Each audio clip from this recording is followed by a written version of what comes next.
Renting versus buying. Is renting really throwing money away? Or is buying a home an expensive dream dressed up in mortgage debt? Let's break down rent versus buy. What's actually cheaper in 2025? And the answer might surprise you. Welcome to Money Mastered Mindset, where we break down smart money moves made simple. Stick around to the end, and I'll show you a simple framework to decide what's best for your situation.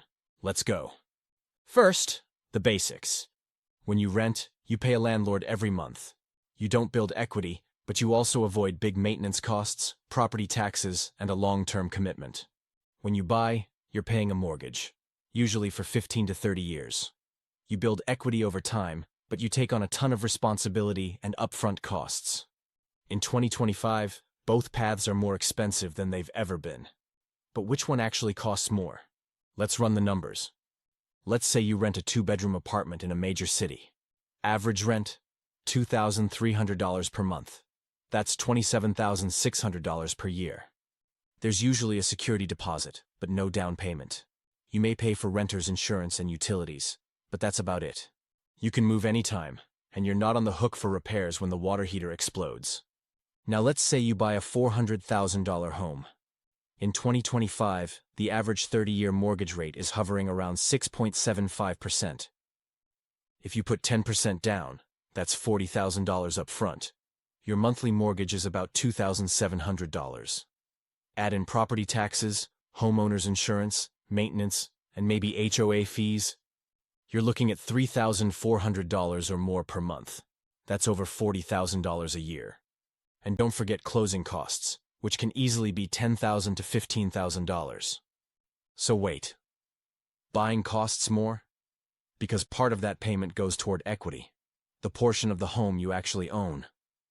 But the real question is, when does buying become cheaper than renting? Here's the magic number. It usually takes 5 to 7 years to break even on a home purchase. If you sell before then, you may actually lose money due to closing costs, interest payments, and market fluctuations. In 2025, with higher rates and inflated home prices, that break-even point might be closer to 8 or even 10 years. So, if you're planning to move within the next 5 years, renting might actually be cheaper. Here are some advantages of renting. No massive down payment, no property taxes, no repair bills, flexibility to move. Cheaper monthly cash flow in many markets. Sounds like a win, right? But here's where buying fights back. If you stay in your home for 10 or more years, here's what happens. You build equity as home value increases. Your mortgage payment stays fixed while rent goes up. Eventually, you own the home outright. You can sell or rent it out later. You may benefit from tax write-offs, depending on your location.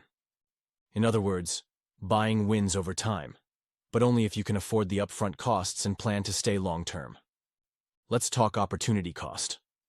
What if instead of a $40,000 down payment, you invested that in the stock market? Assuming a 7% annual return, after 10 years you'd have around $80,000.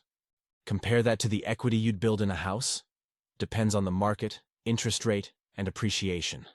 In 2025, many experts predict slower growth in home values.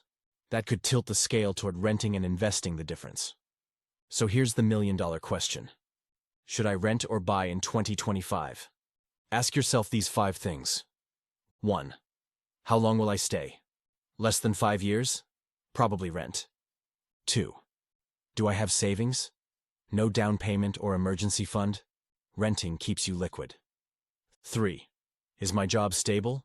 Buying ties you down? Renting gives you freedom to pivot. 4. Can I handle surprise repairs? Homeowners spend thousands per year on unexpected issues. 5. What's the market like in my area? In some cities, renting is far cheaper than buying. In others, it's the opposite. There is no one-size-fits-all answer. Renting is not always throwing money away, and buying is not always the smarter financial move.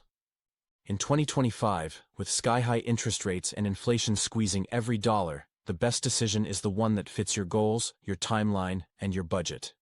Here's the bottom line. Renting gives you freedom. Buying builds long-term wealth. If you can comfortably afford to buy and plan to stay a while, it can be a solid investment. But if you value flexibility and lower short-term costs, renting might be the smarter play for now. If this helped clarify the rent versus buy debate for you, drop a comment with your thoughts, like the video, and don't forget to subscribe for more personal finance tips that actually make sense. See you in the next one.